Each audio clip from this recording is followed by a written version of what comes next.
রাজনৈতিক দলগুলোর সঙ্গে সংস্কার কাজ নিয়ে জুনের প্রথম সপ্তাহে দ্বিতীয় দফায় আলোচনা শুরু করবে ঐকমত্য কমিশন।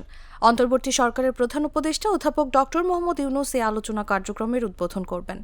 সোমবার রাতে প্রধান উপদেষ্টার উপপ্রেস সচিব আবুল কালাম আজাদ মজুমদার এই তথ্য জানান। এর আগে গত ১৯ মে রাজনৈতিক দলগুলোর সঙ্গে ঐকমত্য কমিশনের প্রথম দফায় আলোচনা শেষ হয়।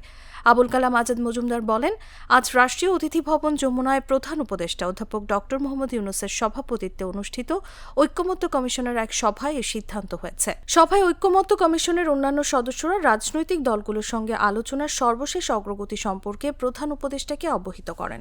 এ সময় সংস্কার প্রক্রিয়া ও নির্বাচন বিষয়ে রাজনৈতিক দলগুলোর পাশাপাশি নাগরিক সমাজ ও তৃণমূলের সংগঠনগুলোকে সম্পৃক্ত করে জনসচেতনতা বাড়িয়ে তোলার পরামর্শ দিয়েছেন প্রধান উপদেষ্টা।